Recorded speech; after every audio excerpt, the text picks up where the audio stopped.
Subscribe कीजिए तेजस education point channel को और बेल आइकन दबाना ना भूलें ताकि मेरी लेटेस्ट एजुकेशनल वीडियोस पहुंच सके आप तक सबसे पहले। Hello dear friends and students, कैसे हैं आप लोग। Hope you all are good. और वैसे तो आपने थंबनेल देख ही लिया और आप समझ चुके हैं कि आज हम किस टॉपिक को डिस्कस करने वाले हैं।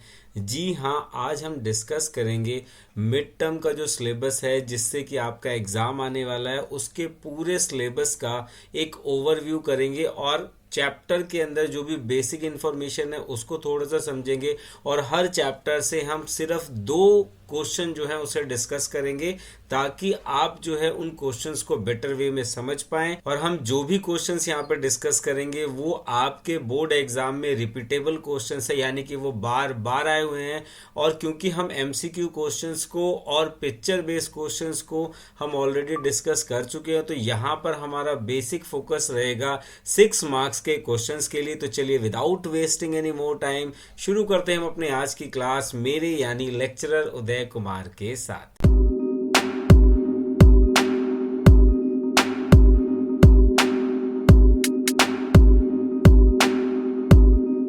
आपके टोटल सिलेबस के अंदर 2 पार्ट्स हैं।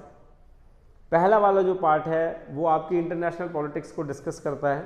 तो इस प्रॉपर वीडियो लेक्चर में हम केवल उस पूरी बुक को डिस्कस करेंगे, उससे रिलेटेड जितने भी इंपॉर्टेंट क्वेश्चन है और उसके जो सुटेबल आंसर्स हो सकते हैं उनको डिस्कस करेंगे।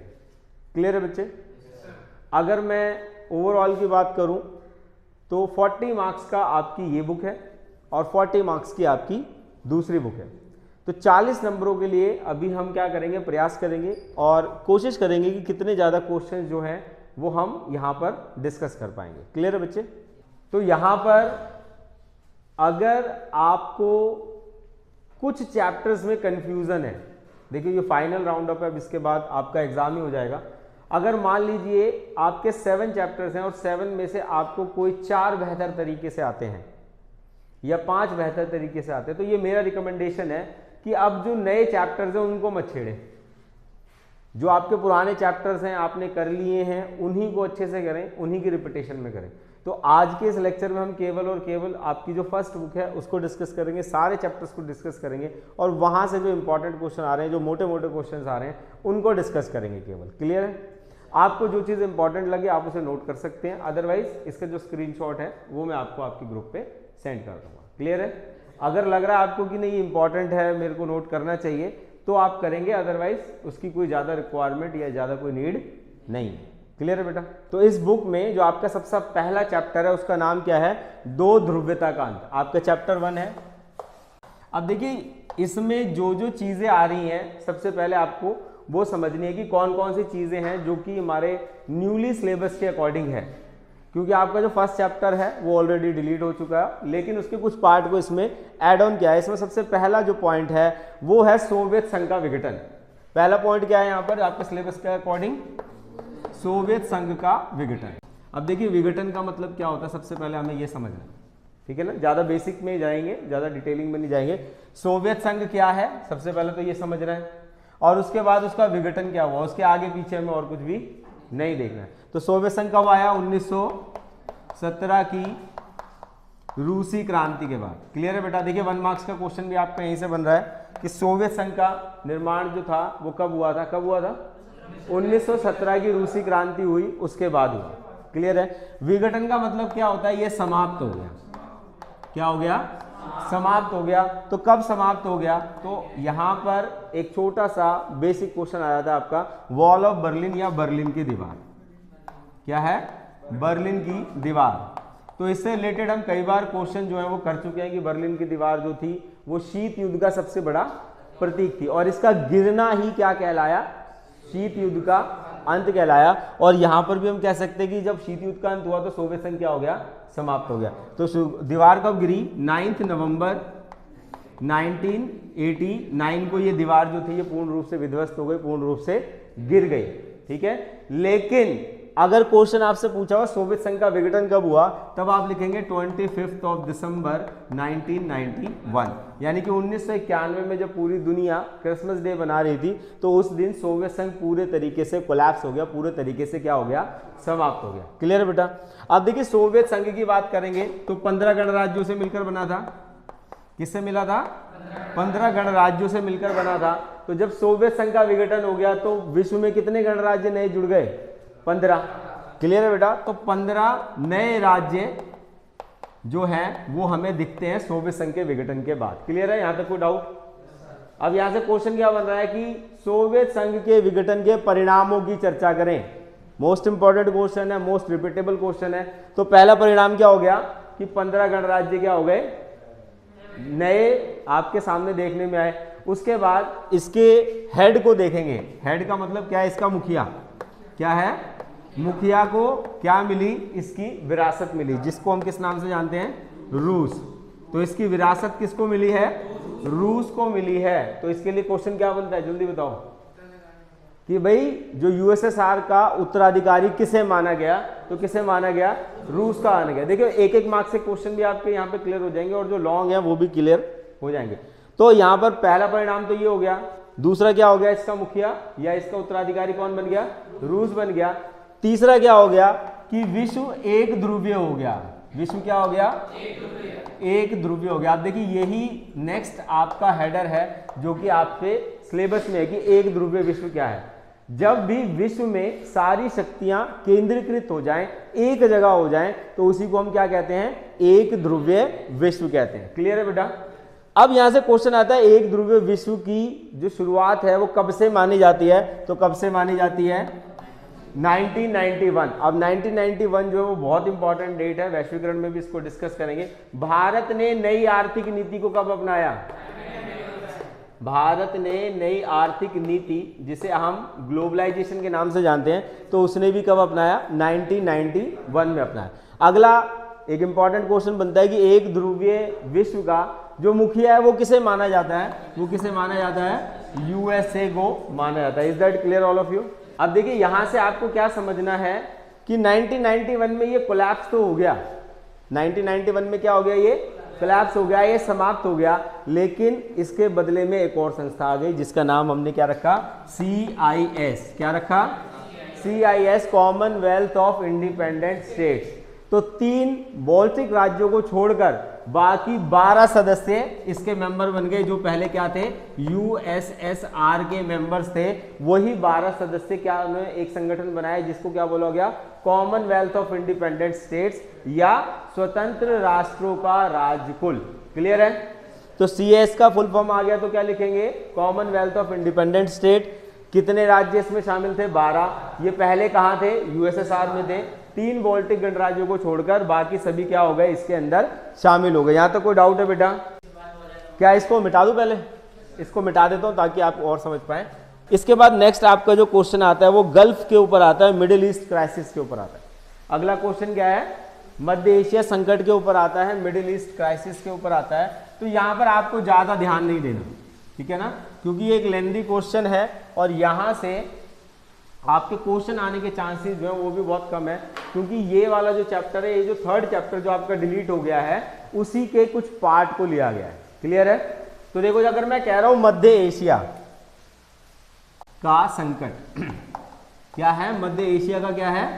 संकट है। तो देखो अगर मैं वर्ल्ड का मानचित्र बनाऊं और उसके बीच में एशिया के बीच में देखने की कोशिश करूं, तो यहां पर आपको कौन कौन से देश दिख रहे हैं? अफगानिस्तान दिख रहा है, ठीक है। तो इसकी शुरुआत कहां से होती है? अफगानिस्तान से होती है। क्लियर है बेटा? इसको क्या बोलते हैं हम? अफगान संकट के नाम से जानते हैं। और यहां पर आपको सिर्फ 2 चीजों को पढ़ना है। अगर मध्य एशिया से क्वेश्चन आएगा तो क्या आएगा? या तो आएगा अफगान संकट के ऊपर, अफगान संकट के ऊपर आएगा। बहुत रेयर चांस है, बहुत कम चांसेस है इस सवाल के आने के, लेकिन अगर आ जाता है तो आपको पता होना चाहिए कि मध्य एशिया के संकट में सबसे पहले नंबर पे क्या हो गया? अफगान संकट हो गया। और दूसरे नंबर की अगर मैं बात करूं तो खाड़ी युद्ध। क्या है? खाड़ी युद्ध है।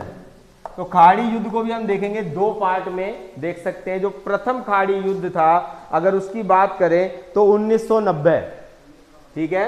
जो फर्स्ट खाड़ी युद्ध था, प्रथम खाड़ी युद्ध था, वो क्या था? 1990 के अंदर क्या हुआ था? इराक वाली घटना याद है आपको? इराक वाली घटना को यहां पर आपको बिल्कुल ध्यान रखना है। उसके बाद द्वितीय खाड़ी युद्ध की बात करेंगे तो द्वितीय खाड़ी युद्ध ऑपरेशन इराकी फ्रीडम के नाम से था, ठीक है। 2003 में जो ऑपरेशन इराकी फ्रीडम चलाया गया था उसी को हम सेकेंड खाड़ी युद्ध या द्वितीय खाड़ी युद्ध के नाम से जानते। तो बस इतना ही आपको ध्यान रखना है, इसमें कौन उलझा क्या उलझा इसमें आपको नहीं कंफ्यूज होना। पहला पूछेगा क्वेश्चन यहाँ से एमसीक्यू में ही आ सकता है कि प्रथम खाड़ी युद्ध कब हुआ था, तो 1990 में हुआ था। ठीक है, द्वितीय कब हुआ था, 2003 में हुआ था। आपका जो फर्स्ट चैप्टर है यानी कि दो ध्रुवीयता का अंत, इसमें इससे ज्यादा कोई इंपॉर्टेंट क्वेश्चन नहीं बन रहे। क्लियर है बच्चे, आगे बढ़े। चलिए, इसके बाद अगर मैं बात करूं आपके सेकंड चैप्टर की, तो सेकंड चैप्टर जो है वो थोड़ा सा लेंदी है। क्या है, थोड़ा सा लेंदी है, और चैप्टर का नाम है सत्ता के नए केंद्र। चैप्टर नंबर 2, सत्ता या शक्ति के नए केंद्र। अब देखो, इस चैप्टर की अगर मैं बात करूं तो ये जो चैप्टर है ये दो पार्ट में डिवाइडेड है। क्या है, दो पार्ट में डिवाइडेड है। एक में ये किसकी बात कर रहा है, राष्ट्रों की बात कर रहा है। ठीक है ना, एक में क्या कर रहा है, राष्ट्रों की बात कर रहा है, और दूसरे में संगठन की बात कर रहा है। किसकी कर रहा है, संगठन की बात कर रहा है। तो अब यहाँ पे संगठन की बात करेंगे तो क्या क्या है, तो देखो सबसे पहले ईयू, ईयू मतलब यूरोपीय यूनियन, सबसे पहला संगठन क्या है, यूरोपीय संगठन। उसके बाद आप देखेंगे आसियान, दूसरा कौन सा है, आसियान है। तीसरा कौन सा है, सार्क, शार्क नहीं बेटा, सार्क। और चौथा कौन सा है, ब्रिक्स। अब देखो यहाँ पर बाकी तो हम अपनी रेगुलर क्लासेस में बहुत अच्छे से इन सबको डिस्कस कर चुके हैं। अब इसमें आपको क्या चीज़ समझनी है या क्या चीज़ देखनी है जो कि आपके एग्जाम पॉइंट ऑफ व्यू से इम्पॉर्टेंट हो सकती है, तो इन सभी की स्थापना आपको याद रखनी है। क्या याद रखनी है, इनकी स्थापना कब हुई थी, तो ईयू की कब हुई थी, आसियान की कब हुई थी, सार्क की कब हुई थी और ब्रिक्स की हुई थी। तो जो हमारा इसका नेक्स्ट चैप्टर है सार्क वाला, उसे भी हम यहाँ पर डिस्कस कर लेंगे। क्लियर है, आपकी जो हेल्पिंग बुक है उसमें एक प्रॉपर चार्ट बना हुआ है, आपकी हेल्पिंग बुक में एक प्रॉपर चार्ट बना हुआ है और उसके अंदर वो सब कुछ बताया हुआ है, तो वहाँ से भी उसे एक बार देख सकते हैं। क्योंकि यहाँ पे टाइम की शॉर्टेज है तो हम इसको पूरा रेगुलर नहीं करेंगे। एक आपको क्या याद रखना है, सिर्फ इसकी स्थापना, और दूसरा आपको क्या रखना है कि इसका मुख्यालय कहाँ पर है। क्या है, इसका मुख्यालय कहाँ पर स्थित है। जो बच्चे ऑनलाइन है वहाँ पर आपको डिस्प्ले पर ये पूरा का पूरा जो स्क्रीनशॉट है वो दिख जाएगा। तो स्थापना, मुख्यालय, और तीसरी चीज़ आपको क्या याद रखनी है, सदस्य। ठीक है, कि भाई यूरोपीय यूनियन क्या है, यूरोप के देशों का एक संगठन है। आसियान क्या है, दक्षिण एशिया के देशों का संगठन है। सार्क क्या है, कुछ देशों का संगठन है। और ब्रिक्स जो है ये भी क्या है, कुछ देशों का संगठन है। ब्रिक्स का फुल फॉर्म बताओ बेटा, क्या है, बी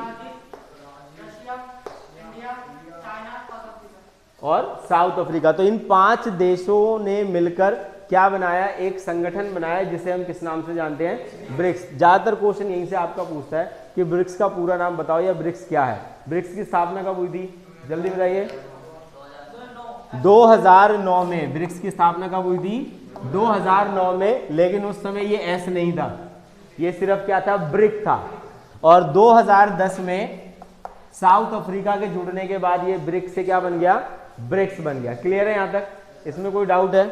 अब देखो राष्ट्रों की बात करेंगे तो राष्ट्रों में हमारे सामने कई सारी चीजें आएंगी। ठीक है, सबसे पहला आएगा रूस, दूसरा क्या आएगा, चीन, उसके बाद तीसरा क्या है, इजराइल, और चौथा है भारत।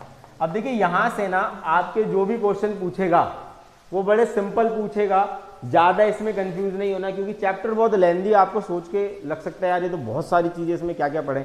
भाई ईयू से क्या पूछ लेगा, उसके झंडे के बारे में पूछ लेगा, 12 सितारे हैं, 12 मेंबर्स थे। दूसरा ईयू से क्या पूछ लेगा कि भाई इसकी जो फौज है वो विश्व में दूसरे नंबर पर आती है। ठीक है ना, इसके 6 सदस्य जो थे वो नए थे और 6 पुराने थे, तो इनको मिलाकर बैठा था 2000।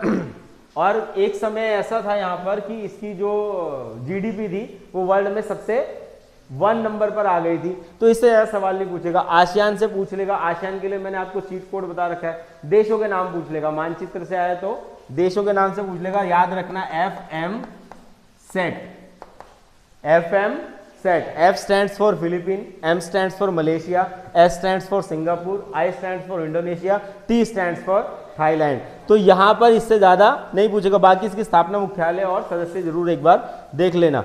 उसके बाद आसियान की बात करेंगे, कितने मेंबर हैं, 5 + 5, क्या याद रखेंगे, 5 +5, यानी कि 5 तो है संस्थापक देश और वर्तमान में कितने हैं, 5 नए और जुड़ गए तो कितने हो गए, 10। ऐसे ही सार्क की बात करेंगे तो सार्क का कैसे याद रखोगे, बी की क्यूब, चीट कोड क्या बताया था आपको, बी की क्यूब MNPS, ठीक है ना।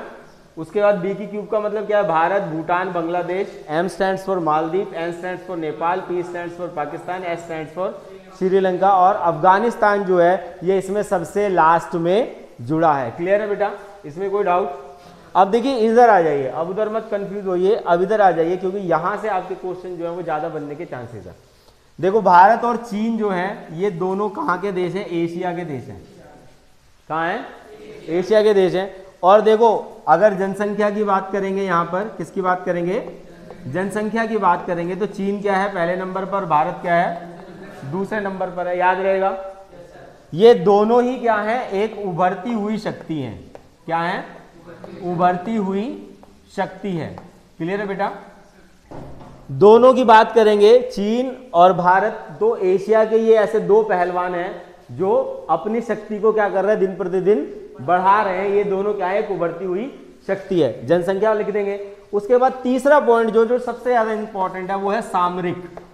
इसको लिख लीजिए बेटा नहीं तो भूल जाएंगे।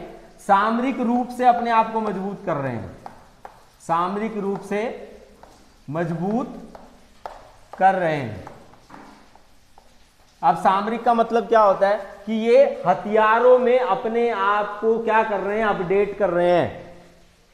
दोनों के पास क्या है, परमाणु शक्ति है। तो अलग अलग क्वेश्चन नहीं पूछना, आपसे अगर पूछ लिया कि शक्ति के नए केंद्र के रूप में चीन को बताइए या शक्ति के नए केंद्र के रूप में भारत को बताइए, तो अलग अलग नहीं पढ़ना। परमाणु शक्ति संपन्न है, जनसंख्या में दूसरे नंबर पर आता है, सामरिक शक्ति का विकास कर रहा है, एक उभरती हुई शक्ति है। सेम चाइना में कर देना, बस जनसंख्या में ये क्या है, पहले नंबर पर है। क्लियर है, इसमें कोई डाउट, कुछ पूछना बताना, बढ़ जाए आगे। चलिए उसके बाद देखिए रूस की बात करेंगे तो क्वेश्चन क्या पूछ लेगा, रूस और भारत के संबंध बताइए, या पूछ लेगा इजराइल और भारत के संबंध बताइए, या पूछ लेगा चीन और भारत के संबंध बताइए। तो अब इसको आपको इस तरीके का अगर क्वेश्चन आ रहा है तो किस तरीके से हैंडल करना है पहले उसको समझते हैं। तो अगर रूस के साथ आ रहा है तो आपके सवाल में ये पूछेगा या तो 1991 से पहले पूछेगा या उसके बाद पूछेगा। 1991 से पहले पूछ रहा है तो यूएसएसआर की बात करनी है। क्लियर है, और 1991 के बाद करेगा तो रूस के बारे में बताना है। ये ध्यान रखना, सवाल आएगा आपसे कि 1991 के बाद भारत और रूस के संबंधों की बात करें तो किसकी चर्चा करनी है, रूस की करनी है। 1991 से पहले बोलेगा तो आपको किसकी करनी है, यूएसएसआर की करनी है। Is that clear. दोनों ही कंडीशन में आपको क्या लिखना है कि हमारे इनके साथ संबंध जो है वो शुरू से अच्छे रहे। अब देखो भारत एक गुटनिरपेक्ष आंदोलन था, लेकिन उसके बावजूद इनडायरेक्टली जो था वो भारत किसकी सपोर्ट करता था, यूएसएसआर की करता था। भारत सबसे ज्यादा हथियार किससे खरीदता है, रूस से खरीदता है। लिख लोगे ये पॉइंट। भारत में रशिया की फिल्में पसंद की जाती हैं और रशिया में भारत की फिल्मों को पसंद किया जाता है। क्लियर है बेटा, वैसे तो और कुछ भी पसंद किया जाता है, आप लोग समझ गए हैं। तो यहां पर क्या है ये समझ गए। वैसे चीन की बात करेंगे तो 1950 से पहले चीन और भारत के संबंध बहुत अच्छे थे। 1950 से पहले। तो फिर एक मुद्दा आया बीच में तिब्बत का। तिब्बत में एक धर्म गुरु थे जी, उनका नाम क्या था जल्दी बताइए। दलाई लामा को भारत ने शरण नहीं दे दी और हमारे चीन के साथ हो गया स्वाहा। उसके साथ चीन और भारत के बीच में कई सारे समझौते हुए जिसमें भारत हमेशा अपने डिसीजन पर अडिग रहता है, लेकिन चीन जो है वो क्या करता है, सीमा रेखा से अंदर आने की कोशिश करता है, यानी कि अपनी सीमा रेखा से अंदर आने की कोशिश करता है। अगर भारत के मानचित्र में ये वाला हिस्सा देखेंगे आप तो ये क्या है तो भारत का हिस्सा, लेकिन इसे चीन ने हड़प रखा है। इसे क्या कहा गया, आक्साई चीन। क्या कहा गया है, आक्साई चीन कहा गया। और इस हिस्से पर किसका कंट्रोल है, चाइना का है। वैसे ये वाला हिस्सा जो है अभी पीओके जब डिस्कस करेंगे तो आप इसको देखेंगे कि ये वाला हिस्सा जो है ये भी भारत का हिस्सा है, लेकिन पाकिस्तान ने इसे अधिकृत कर रखा है। इसे पीओके के नाम से जाना जाता है, यानी कि पाकिस्तान ऑक्युपाइड कश्मीर। और यहाँ पर जो लाइन है वो लाइन कौन सी है, एलओसी। लाइन कौन सी है, एलओसी। तो एलओसी जो है, एलओसी के इधर वाला हिस्सा भारत और उधर वाला आजाद कश्मीर भी कहा जाता है। कई बार बजरंगी भाईजान देखिए ना, उसमें वो मौलवी साहब क्या कहते हैं, कश्मीर का कुछ हिस्सा हमारे पास भी है, तो ये वाला आपको ध्यान रखना है। क्लियर है? अब देखिए उसके बाद इजराइल बच जाता है। तो इजराइल का अगर क्वेश्चन आता है तो आपको किस तरीके से प्रेजेंट करना है, किस तरीके से लिखना है कि इजराइल जो है विश्व के मानचित्र में एक बिंदु से भी छोटा है, लेकिन तकनीकी रूप से इसने क्या किया, अपना बहुत ज़्यादा विकास किया है। तो जितने भी जासूसी चीज़ें हैं, चाहे पेन पेंसिल, कंप्यूटर, सैटेलाइट, इन सब में इसने अपने आप को बहुत ज़्यादा विकसित कर लिया, इसीलिए भारत और इसके संबंध अच्छे हैं। दूसरे नंबर पर भारत जो है इससे हथियार खरीदता है। पहले नंबर पे क्या है? रूस है, और दूसरे नंबर पर क्या है? इजराइल है। क्लियर है यहाँ तक? इससे ज़्यादा क्वेश्चन यहाँ पर नहीं बनेगा। अब देखिए यहाँ पर दो और ऐसे देश हैं जो कि आपके न्यूली सिलेबस के अकॉर्डिंग आते हैं। पहला है जापान और दूसरा है दक्षिण कोरिया। क्या है? पहला क्या है? जापान, और दूसरा क्या है? दक्षिण कोरिया। तो देखिए अब जापान और दक्षिण कोरिया की अगर मैं बात, ये वाला मिटा दूं बेटा। तो ये सारे देश तो हमने समझ लिए। जापान और दक्षिण कोरिया को मैंने अलग सेट में क्यों रखा है पहले वो आपको बता देता हूं। पहला क्या हो गया? जापान, दूसरा क्या है? दक्षिण कोरिया। तो देखो यहां पर बिल्कुल भी कंफ्यूज नहीं होना, जो चीजें आपने चीन में लिखी है सीधी सीधी दक्षिण कोरिया में लिख देना, जनसंख्या वाला पॉइंट हटाकर। ठीक है? दक्षिण कोरिया जो है उसके साथ भी हमारे संबंध अच्छे हैं। ये भी क्या है? बहुत ज्यादा हथियार बनाता है, एक विकसित देश है, और इसके साथ हमारे संबंध जो है वो शुरू से ही मधुर रहे हैं, लिख लेंगे। उसके बाद जापान जो है, तो जितनी भी ब्रांडेड गाड़ियां आप देखते हैं वो सब किसकी हैं? तो ये तकनीकी रूप से क्या है, इसने अपने आप को विकसित किया। पूरे विश्व में केवल यही एक ऐसा देश है जिसने परमाणु हथियारों को झेला है। ठीक है ना? हिरोशिमा नागासाकी, वैसे तो सिलेबस से हटा दिए, लेकिन आपको पता होना चाहिए हिरोशिमा और नागासाकी इसके दो स्टेट्स थे जहां पर अमेरिका ने क्या किया था, 6 अगस्त 1945 और 9 अगस्त 1945 को फैटमैन और लिटिल बॉय नाम के दो बम जो हैं वो जापान के देश पर गिराए थे। क्लियर है? इसमें आपको इससे ज्यादा और कुछ भी नहीं देखना। तो आपका जो सेकंड चैप्टर है उसमें आपको इससे ज्यादा और कुछ भी नहीं पढ़ना है। सबसे ज्यादा इंपॉर्टेंट चीजें हैं वही हम डिस्कस कर रहे हैं। अब तीसरे चैप्टर की तरफ चलते हैं। तीसरे चैप्टर का नाम क्या है भाई? जल्दी बताओ। समकालीन नहीं, समकालीन। यहां पर आपका जो चैप्टर नंबर 3 है वो क्या है? समकालीन,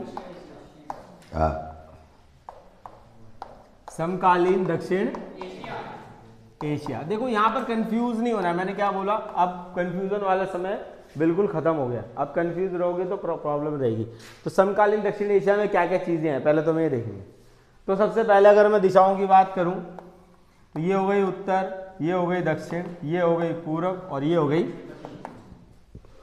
क्या पूछ रहा है? समकालीन दक्षिण एशिया। तो देखो एशिया का पार्ट है और क्या है? दक्षिण, यानी कि नीचे वाला। तो आप यहां पर क्या देखेंगे? सबसे बड़ा देश जो है वो कौन सा दिखेगा आपको? अपना प्यारा देश भारत। तो भारत के नेबरिंग जो भी कंट्रीज हैं वो सारी हैं। अभी मैंने आपको पीछे भी बता दिया था, इसके लिए चीट कोड क्या है? BQ MNPS, और ए जो है इसको लास्ट में रख लेना क्योंकि अफगानिस्तान जो है वो बाद में जुड़ा था। तो यहां पर आपको अब क्या चीजें समझनी है कि इनके ऊपर सवाल कैसे पूछा जाएगा। क्या समझना है? इनके ऊपर सवाल कैसे पूछा जाएगा। तो वो आपसे पूछ लेगा कि भाई भारत और मालदीव के संबंधों को बताएं, या आपसे पूछ लेगा भारत और नेपाल के संबंधों में बताएं, या आपसे सवाल पूछ लेगा भारत और पाकिस्तान बताएं, या श्रीलंका के बताएं। तो यहां पर आपके सारे क्वेश्चन जो हैं वो इसी तरीके से आएंगे। और दूसरा सवाल यहां से आता है लोकतंत्र का। किसका आता है? लोकतंत्र का। तो थोड़ा सा मैं, जैसे आप फोन में ऐसे करते हो और वो जूम हो जाता है, तो मैं इंडिया का मैप जो है इसी तरीके से थोड़ा सा आपको जूम कर देता हूं ताकि आपको समझ आ जाए कि इसमें किस तरीके से सवालों को आपको लिखना है। तो मेरी ड्राइंग तो उतनी अच्छी नहीं है, लेकिन आप इसको अभी क्या मान लीजिए? भारत का मानचित्र। तो ये हमारा देश क्या हो गया? भारत। अब भूटान कहां पर है? यहां पर आप देखेंगे गोबर की शेप में है, ये क्या है? भूटान। उसके बाद क्या है? बांग्लादेश। तो यहां पर क्या है हमारा? बांग्लादेश। ठीक है ना? उसके बाद क्या हो गया? 3 भी हो गए, 3 भी हो गए। उसके बाद क्या है? M। मालदीव कहां पर है? तो यहां पर आप देखेंगे थोड़े थोड़े से मच्छर जैसे आपको दिखेंगे, ये क्या है आपका? मालदीव है। देखिए मैप का क्वेश्चन भी यहां से आपसे पूछा जा सकता है। उसके बाद नेपाल। नेपाल क्या है? यहां पर है, ये क्या हो गया आपका? नेपाल हो गया, उसके बाद पाकिस्तान। तो यहाँ पर जो बच गया है वो क्या है, पाकिस्तान। ये कौन सा वाला पाकिस्तान है, ये पश्चिमी पाकिस्तान है। बांग्लादेश 1971 से पहले क्या था, ये पूर्वी पाकिस्तान था। क्लियर है बेटा यहाँ तक, यहाँ तक कोई डाउट? अब उसके बाद क्या हो गया, एम हो गया, नेपाल हो गया, पाकिस्तान हो गया। श्रीलंका क्या है, यहाँ पे दिख जाएगा आपको, ये क्या हो गया हमारा, श्रीलंका हो गया।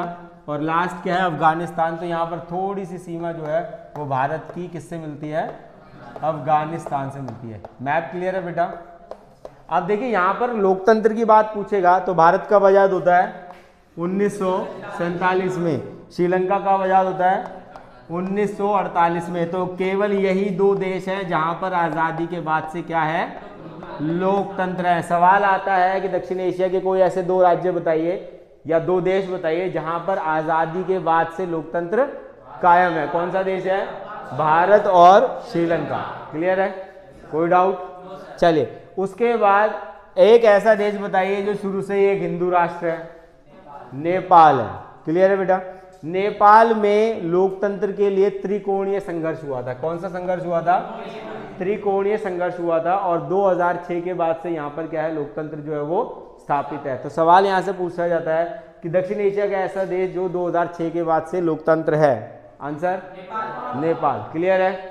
एक ऐसा देश जो 1971 से पहले पूर्वी पाकिस्तान था, बांग्लादेश का निर्माण कब हुआ, 1971 में हुआ। वर्तमान पाकिस्तान पहले किस नाम से जाना जाता था, पश्चिमी पाकिस्तान के नाम से जाना। सबसे शांत प्रदेश मालदीव। देखो कोने में पड़ा तो शांति रहेगा ना, बात समझ में आ रही है? अगर किसी बच्चे को कोने में बिठा दूं मैं तो वो क्या रहेगा, शांत रहेगा। तो सबसे शांत प्रदेश मालदीव। क्लियर है? उसके बाद बांग्लादेश हो गया, भूटान हो गया, नेपाल हो गया। ये बेसिक इंफॉर्मेशन है, ठीक है। अफगानिस्तान कब जुड़ा, जल्दी, 2005। आपको क्या ध्यान रखना है, 2005। कोई कुछ भी बोले, गूगल कुछ भी बोले, मेरी एनसीईआरटी क्या कहती है, 2005। तो भाई मैं क्या मानूंगा, 2005।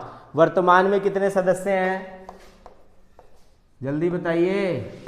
वर्तमान में कितने हैं, 8। पहले कितने थे, 7। सबसे अंत में जुड़ा देश अफगानिस्तान। क्लियर है? यहां तक कोई डाउट? चलिए अब देखिए, समकालीन दक्षिण एशिया में लोकतंत्रीकरण के ऊपर सवाल पूछा जाता है। तो कई बार ऐसा सवाल पूछ लेगा कि दक्षिण एशिया के ऐसे दो देश बताइए जहां पर तानाशाही और राजतंत्र और लोकतंत्र सभी थे, पाकिस्तान और बांग्लादेश। ठीक है, पहले तो ये इसी का पार्ट था ना, अब तो अलग हो गया, लेकिन पहले क्या था, ये इसी का पार्ट था। आपने गुंडे मूवी देखी होगी ना, जिसमें वो गाना था, दिल ने मारी एंट्री बजी घंटी, ऐसा कुछ गाना था। तो वहां पर भी आप देखेंगे पहले 2-3 मिनट का सीन वो बांग्लादेश का दिखाया गया। यहाँ से हमें सबसे ज्यादा समस्या क्या थी, माइग्रेशन की थी। यहाँ से जो नागरिक थे वो माइग्रेंट होकर इंडिया में आ रहे थे, शरणार्थी जिसे हम कहते हैं। तो शरणार्थियों की समस्या जो है वो भारत पश्चिम बंगाल से बहुत ज़्यादा हमेशा से प्रॉब्लमेटिक करता रहा है। क्लियर है बेटा? इसमें और कुछ पूछना है, कोई डाउट? चलिए नेक्स्ट चैप्टर बताइए, चैप्टर नंबर 4, यूएनओ, संयुक्त राष्ट्र और उसके संगठन। अब देखिए यहां से हम केवल एक ही क्वेश्चन को डिस्कस करेंगे, उसी में हमारा जो काम है वो हो जाएगा, क्योंकि इससे रेगुलर क्लासेस में हम ऑलरेडी इसको पढ़ चुके हैं। यूएनओ क्या है हमारा, चैप्टर नंबर 4। सबसे पहला आता है कि हमें अंतरराष्ट्रीय संगठन क्यों चाहिए। पहला सवाल क्या है यहाँ पर, हमें अंतरराष्ट्रीय संगठन क्यों चाहिए। तो भाई क्यों चाहिए, शांति के लिए चाहिए। यूएनओ क्यों चाहिए, शांति के लिए चाहिए, युद्धों को युद्ध ना हो उसके लिए चाहिए, और किस लिए चाहिए, बातचीत करने के लिए एक मंच जो है वो हमें यूएनओ प्रदान करता है। तो इस तरीके के 2-4 पॉइंट जरूर वहां पर आपको लिख देने। अब देखिए यूएनओ को समझने से पहले आपको क्या करना पड़ेगा, थोड़ा सा पीछे जाना पड़ेगा, है ना। अगर मैं पूछता हूं तेरा नाम क्या है, अभिषेक आज ऐसा क्यों है, अक्षय कुमार का गाना था ना, ओ नहीं, ऋतिक रोशन का था, मैं ऐसा क्यों हूं, मैं ऐसा क्यों हूं। अगर हमें ये जानना है कि ये ऐसा क्यों है तो हमें क्या देखना पड़ेगा, इसका बैकग्राउंड देखना पड़ेगा। तो यूएनओ ऐसा क्यों है, तो इसके लिए हमें क्या देखना पड़ेगा, बैकग्राउंड देखना पड़ेगा। तो अगर मैं वर्ल्ड की बात करूं तो अभी तक वर्ल्ड के अंदर 3 प्रकार के युद्ध हुए जो एक बड़े स्तर के युद्ध हैं। पहला क्या है, फर्स्ट वर्ल्ड वॉर, दूसरा है सेकंड वर्ल्ड वॉर, और तीसरा है कोल्ड वॉर, जिसे हम किसी नाम जानते हैं, शीत युद्ध। थोड़ी सी डेट को रिकॉल कर ले, 1914 से 1918। सवाल आएगा प्रथम विश्व युद्ध कब से कब तक चला, क्या लिखोगे 14 से 18। दूसरा सवाल आ रहा, दूसरा कब से चला 1939 से 1945 तक। और 45 में जापान के 2 शहर हिरोशिमा और नागासाकी पर 6 अगस्त और 9 अगस्त को परमाणु हथियार गिराने के बाद माना गया कि शीत युद्ध सेकेंड वर्ल्ड वॉर जो है वो समाप्त हो गया। और जैसे ही ये समाप्त हुआ उसके बाद क्या चल गया, शीत युद्ध चल गया। तो शीत युद्ध में विश्व जो था वो 2 भागों में बढ़ गया, एक कहलाया यूएसए और दूसरा कहलाया यूएसएसआर। तो देखो ये एक पृष्ठभूमि है, अगर आपको ये पता है तो अब आप समझ पाएंगे कि यूएनओ क्या है। तो पहला विश्व युद्ध जो हुआ और दूसरा विश्व युद्ध हुआ उसमें एक बड़ा अंतर क्या था कि पहला विश्व युद्ध जो था वो इंडिविजुअली लड़ा गया, सब अकेले अकेले लड़ रहे थे। जर्मनी जापान से लड़ रहा था, फ्रांस अपने उपनिवेशवाद बनाने के लिए लड़ रहा था, यूके अपने लिए। तो ये क्या था, इंडिविजुअल लड़ रहे थे, सब अलग अलग लड़ रहे थे। दूसरा क्या था, ग्रुप में था। कौन कौन से ग्रुप थे, 2 ग्रुप थे, एक था मित्र राष्ट्र और एक था दूरी राष्ट्र। क्लियर है बेटा। इसमें जीता कौन था, मित्र राष्ट्र जीता था, दूरी राष्ट्र हार गया था। क्लियर है यहाँ तक। अब देखिए फर्स्ट वर्ल्ड वॉर हुआ तो कुछ विशेषज्ञों ने कहा कि भाई इसमें बड़ा नुकसान हुआ। इसमें क्या हुआ, बड़ा नुकसान हुआ, भविष्य में ऐसा नुकसान ना हो तो हमें कुछ ऐसा प्लान बनाना चाहिए। तो भाई प्लान बनाया गया। तो 18 में तो युद्ध समाप्त हुआ और 1919 में बातें चलती रहीं और 1920 में एक संस्था बनाई गई जिसको क्या कहा गया, लीग ऑफ नेशन। क्या कहा गया, लीग ऑफ नेशन। अब देखिए लीग ऑफ नेशन का क्या काम था कि भविष्य में दोबारा से ऐसा युद्ध ना हो। अब यहां से सवाल आएगा कि पहले विश्व युद्ध के बाद ऐसी कौन सी संस्था बनाई गई जिसका कार्य था कि भविष्य में ऐसा युद्ध ना हो, लीग ऑफ नेशन। दूसरा सवाल है लीग ऑफ नेशन की स्थापना कब की गई, 1920 में। लेकिन भैया ये तो हो गया गड़बड़, भाई युद्ध तो दोबारा हो गया, तो इसका मतलब ये काम ठीक से नहीं कर पाया। उसके बाद भैया सेकेंड विश्व युद्ध हुआ तो इसी संस्था का नाम बदल कर क्या रख दिया गया, यूएनओ रख दिया गया। और इसका भी काम वही का वही था। बात समझ में आ गई। इसका काम क्या था, वही था कि विश्व में दोबारा से कोई ऐसा युद्ध ना हो। कब हुई इसकी स्थापना, 1945 में। देखो एक्यूरेट डेट याद नहीं है लेकिन आपको सन याद होना जरूरी है कि 1945 में, क्योंकि कई बार क्वेश्चन एमसीक्यू फॉर्मेशन में पूछ रहा है तो आपको 45 भी दिख गया तो आप क्या कर दोगे, उसको राइट कर दोगे, मार्क कर दोगे तो आपको आंसर मिल जाएगा। तो यहाँ पर 1945 में क्या किया गया, यूएनओ की स्थापना की गई। ठीक है, यूएनओ की जब स्थापना की गई तो यहाँ पर आप देखेंगे 50+1 लिखा होता है हर जगह। अब 50+1 का मतलब क्या है, तो यूएन के चार्टर पर हस्ताक्षर किए गए थे। क्या किए गए थे, चार्टर पे हस्ताक्षर किए गए थे। तो इसमें कई बार क्वेश्चन पूछता है ये 1 का मतलब क्या है, तो पोलैंड जो है वो बाद में जुड़ा था। क्या जुड़ा था, पोलैंड जो है वो बाद में जुड़ा था, तो इसीलिए हम 50+1 कहते हैं। क्लियर है। अगर सवाल आ रहा है यूएन के संस्थापक देश कितने थे, तो क्या लिखेंगे, 51। क्या लिखेंगे, 51। और बाद में कौन जुड़ा था, पोलैंड। अब इसी से हमें समझ जाना है कि आगे की संरचना कैसी होगी। क्लियर है। अब इसका एक बेसिक स्ट्रक्चर अगर आप उसको भी समझ लेंगे तो आपको क्या है फिर उसके बाद परेशानी नहीं होगी। तो अब इसका एक बेसिक स्ट्रक्चर है, उसको हम समझ लेते हैं क्योंकि आपका आधे से ज्यादा क्वेश्चन जो है वो वहीं से कवर अप हो जाएगा। अब यहां से यूएन को देखेंगे तो यूएन जो है वो 2 पार्ट में बटा हुआ है। यूएन क्या है, 2 पार्ट में बटा हुआ है। पहला क्या कहलाता है, महासभा। क्या कहा जाता है, महासभा, या कई बार इसको आम सभा भी कह देते हैं, तो इसमें कंफ्यूज नहीं होना। ठीक है, महासभा या आम सभा। उसके बाद क्या है, सुरक्षा परिषद। फिर क्या है, सुरक्षा परिषद। अब देखिए 1945 की बात करते हैं तो 10% रखा गया था। 1945 में क्या रखा गया था, 10%। सुरक्षा परिषद के मेंबर क्या थे, 15 थे। क्या थे, 15। अब सुरक्षा परिषद भी 2 भागों में बटा हुआ है, एक है स्थायी और दूसरा है अस्थायी। क्लियर है बेटा। अस्थायी कितने हैं, 5, और सॉरी स्थायी कितने हैं, 5, अस्थायी कितने हैं, 10। तो देखो 50 के अकॉर्डिंग देखेंगे तो ये 5% और ये 10%। ठीक है, एक्यूरेसी। और अगर वर्तमान की बात करेंगे तो इसमें कितने मेंबर हैं, 193। ठीक है, अपडेट हो गया लेकिन आपकी जो बुक कह रही है आपको सिर्फ उतना ध्यान रखना है, 193। लास्ट मेंबर कौन सा जुड़ा है, दक्षिण सूडान या साउथ सूडान जो है वो सबसे लास्ट मेंबर है। क्लियर है बेटा। अब देखिए यहाँ पर 193 सदस्य हैं। ये वेटेज जब इसका 1945 की बात करेंगे तो 1945 की बात करेंगे तो 1945 में 51 देश थे, तो उसके हिसाब से तो ये बिल्कुल ठीक था। लेकिन 2023 की बात करेंगे तो 2023 में क्या देख रहे हैं आप, मेंबर तो बढ़ गए हैं, तो क्या ये नहीं बढ़ने चाहिए? तो भारत क्या करता है, इसी की मांग करता है। भारत क्या करता है, इसी की मांग करता है। अब सुरक्षा परिषद के स्थायी सदस्यों को एक अधिकार मिला हुआ है जिसे हम क्या कहते हैं, वीटो पावर या वीटो शक्ति। क्लियर है बेटा।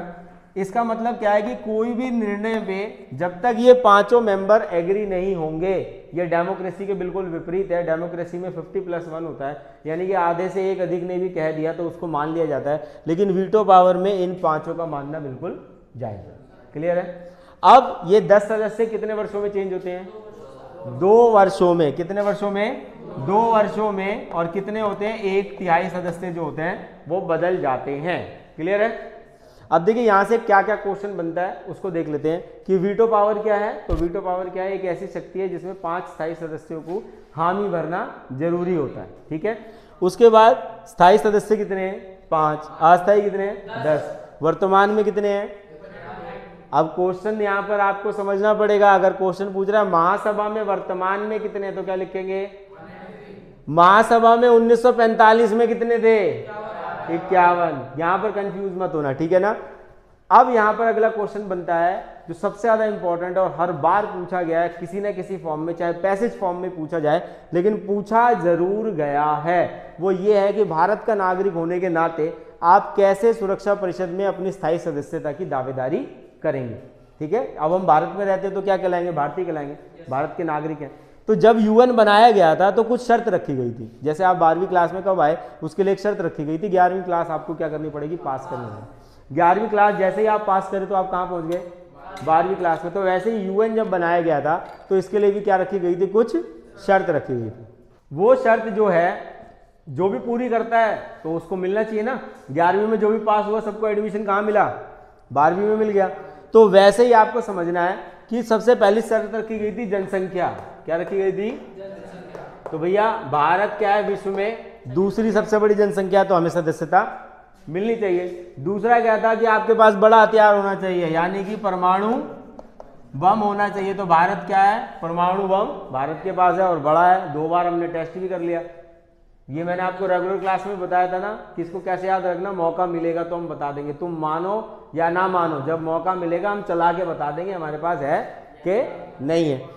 तो उसके बाद देखो जनसंख्या है, परमाणु हथियार है, तेजी से उभरती हुई व्यवस्था है, अर्थव्यवस्था जो है वो भी हमारे पास है। तो इस आधार पर भी हमें क्या मिलना चाहिए, स्थायी सदस्यता मिलनी चाहिए। उसके बाद हम क्या देख सकते हैं कि भाई तकनीक में भी हमने क्या कर लिया, अपना विकास कर लिया है। तो ऐसे ही 4 पॉइंट जो है वो आपको इस तरीके के अगर सवाल पूछा जा रहा है कि भारत का नागरिक होने के नाते स्थायी सदस्यता क्यों मिलनी चाहिए, तो आप लिख पाएंगे। चलिए अगला चैप्टर का नंबर बताइए,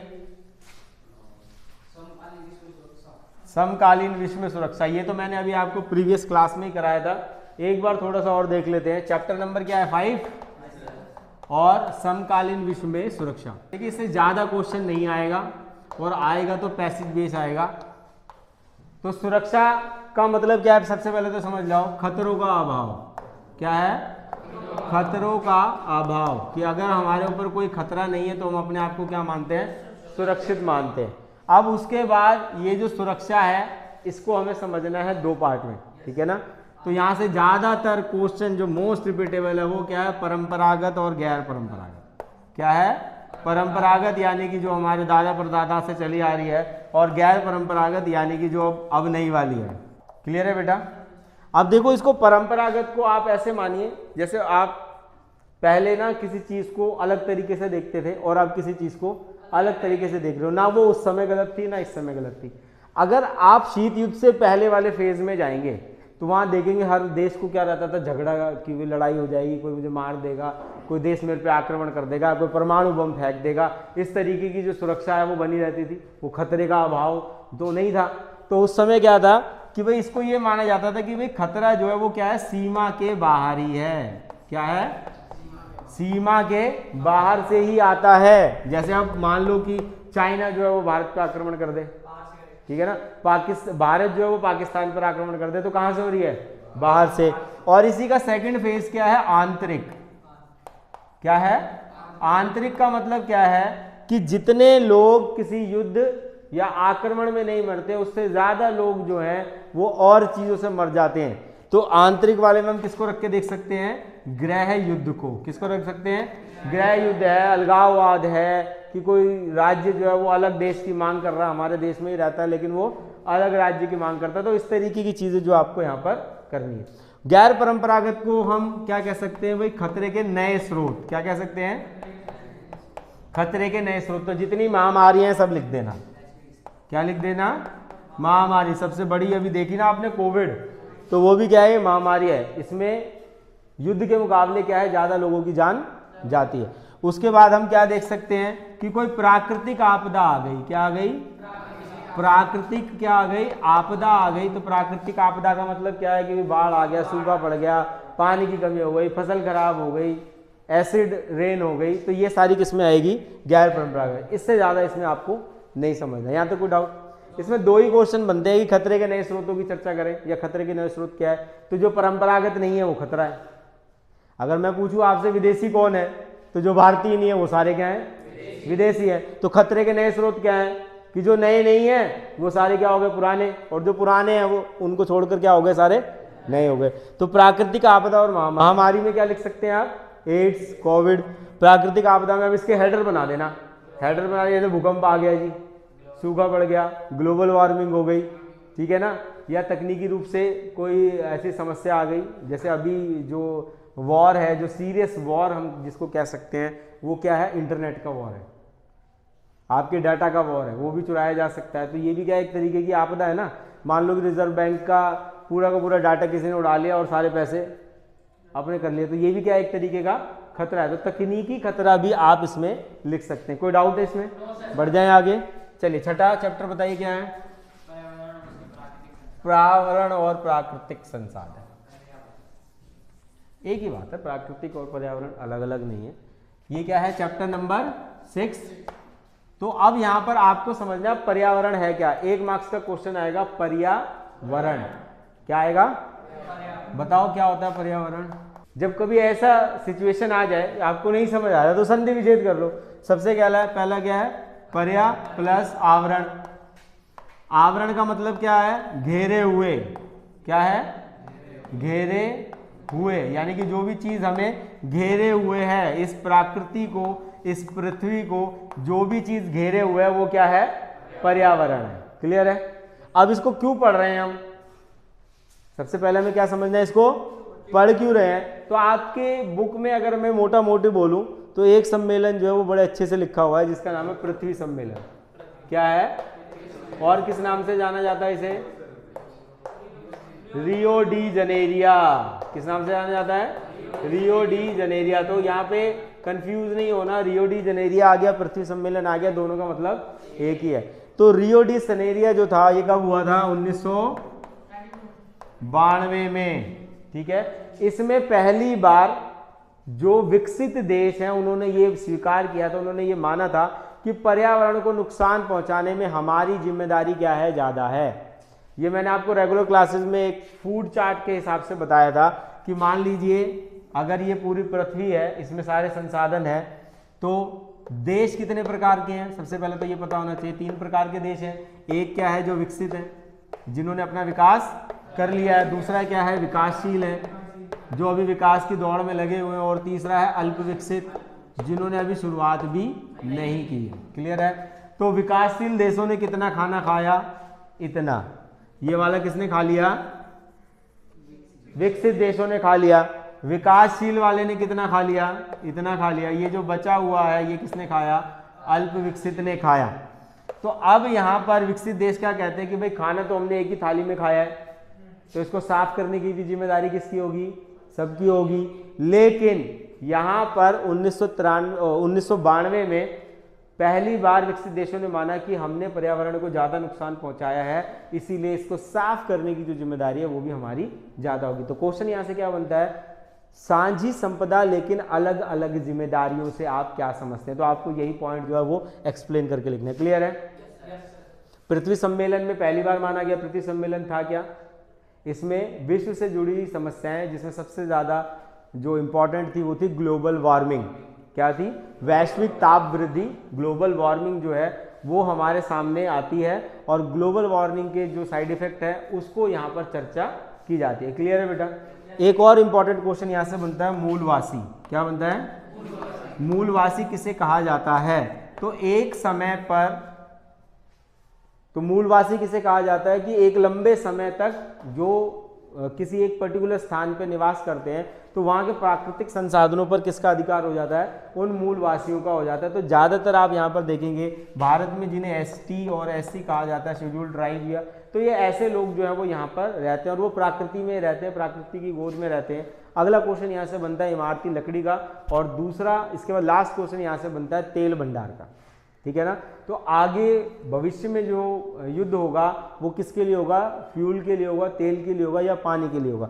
तो इस तरीके के पॉइंट जो है वो आपको यहाँ पर मूलवासी में लिखना है। यहाँ तक कोई डाउट? आगे बढ़े। लास्ट चैप्टर देखिए, यहाँ से जो इंपॉर्टेंट क्वेश्चन है वो वैश्वीकरण का। तो वैश्वीकरण को हमने वैसे भी कई बार पढ़ रखा है, समझ रखा है। तो वैश्वीकरण क्या है, क्यों है, क्या इंपॉर्टेंट है और इसके क्या इफेक्ट पड़े। लास्ट चैप्टर है चैप्टर नंबर 7। चैप्टर का नाम क्या है? वैश्वीकरण। तो देखिए यहाँ से कई तरीके के क्वेश्चन बनते हैं। तो वैश्वीकरण सबसे पहला है क्या? तो क्या है? एक प्रकार का प्रवाह है। क्या है? एक प्रकार का प्रवाह है। अब प्रवाह किन किन चीजों का है? वस्तु का है, पूंजी का है, तकनीक का है और स्वयं मानव का भी है। ठीक है ना? तो इन सब चीजों को अगर मान लीजिए कि 1-2 मार्क्स का क्वेश्चन आपसे पूछ रहा है वैश्वीकरण क्या है, तो क्या लिखेंगे? वैश्वीकरण एक प्रवाह है। 2 मार्क्स का क्वेश्चन आ गया वैश्वीकरण क्या है, तो वैश्वीकरण एक प्रवाह है जिसमें वस्तु, पूंजी, तकनीक और मानवों का आदान प्रदान किया जाता है। अगला क्वेश्चन आता है कि भारत ने कब अडॉप्ट किया? भारत ने कब अडॉप्ट किया इसे? 1991 में। तो देखो कोई भी घटना घटती है तो उसके कई प्रभाव हो सकते हैं। क्या हो सकते हैं? कई प्रभाव हो सकते हैं भाई। राजनीतिक प्रभाव हो सकता है, सांस्कृतिक प्रभाव हो सकता है और आर्थिक प्रभाव हो सकता है। आपकी बुक जो है वो इन्हीं 3 प्रभावों की जो चर्चा है वो करती है। क्लियर है बेटा? राजनीतिक प्रभाव में अगर क्वेश्चन आ रहा है कि वैश्वीकरण के राजनीतिक प्रभाव की बताएं, तो इसमें आप क्या लिखेंगे? सबसे पहला पॉइंट कि राज्य की निर्णय लेने की क्षमता में कमी। राज्य की निर्णय लेने की क्षमता में कमी। राज्य की जो निर्णय लेने की क्षमता है उसमें क्या आती है? कमी आती है। सांस्कृतिक में क्या देखेंगे हम कि भाई जो पश्चिमी संस्कृति है वो क्या हो रही है? फल फूल रही है। पश्चिमी संस्कृति का क्या हो रहा है? विकास हो रहा है, और हमारी वाली का क्या हो रहा है? विनाश हो रहा है। क्लियर है? लिख लेंगे बेटा, हमारी वाली का क्या हो रहा है? यहाँ पर विनाश हो रहा है। आर्थिक रूप से लिखेंगे तो आर्थिक रूप से हम क्या देख सकते हैं कि इसका जो लाभ है वो केवल और केवल किन्हें मिल रहा है? पश्चिमी देशों को मिल रहा है। जो हमारे अपने देश है वहाँ पर नहीं मिल रहा है, और जो पश्चिम की संस्कृति है वो अन्य संस्कृतियों पर थोपी जा रही है। क्या कर रही है? थोपी जा रही है। अगला क्वेश्चन यहाँ से बनता है मैकडॉनल्डीकरण का। मैकडॉनल्डीकरण का मतलब क्या है? मैकडॉनल्ड क्या है? एक ब्रांड है। मैकडॉनल्ड क्या है? एक ब्रांड है, और इसने क्या करा है? अपने विचार को पूरे विश्व में फैला दिया है। ठीक है ना? आज के टाइम पे अगर आप कोक ऐसे नहीं पीते तो आप कूल नहीं दिखते हैं, है ना? आपने मैकडी का बर्गर नहीं खाया तो आपने जीवन में कुछ नहीं खाया। ऐसी एडवर्टाइज दिखाते ना कि ये वाला पिज्जा नहीं खाया तुझे, इस पिज्जा के बारे में नहीं बतावे जा। तो ये क्या है? एक तरीके का सांस्कृतिक प्रभाव है, लेकिन इसकी वजह से जो इकोनॉमी है, जो फायदा है वो किनको मिल रहा है? केवल पश्चिमी देशों को मिल रहा है। अब देखो ये तो हो गया विपक्ष में। अगर मान लीजिए पक्ष में आपसे पूछा है तो इसके फायदे भी होते हैं। तो राज्य के निर्णय लेने में जहां कमी आई है तो राज्य का कार्य क्षेत्र भी क्या हुआ है? कम हुआ है। अब राज्य को कम काम करने पड़ते हैं तो वो अपने विकास में और ज्यादा काम कर सकता है। सांस्कृतिक समरूपता, अगला क्वेश्चन आपके पिछले उसमें भी आया था, मिड टर्म में भी आया था, प्री बोर्ड में भी पूछा गया था। सांस्कृतिक समरूपता क्या है? सांस्कृतिक समरूपता का मतलब क्या है? जब सभी संस्कृतियों को समान आदर दिया जाता है तो उसी को हम क्या कहते हैं? सांस्कृतिक समरूपता कहते हैं। मैकडॉनल्ड क्लियर है? वैश्वीकरण क्या है? इसके प्रभाव क्लियर है?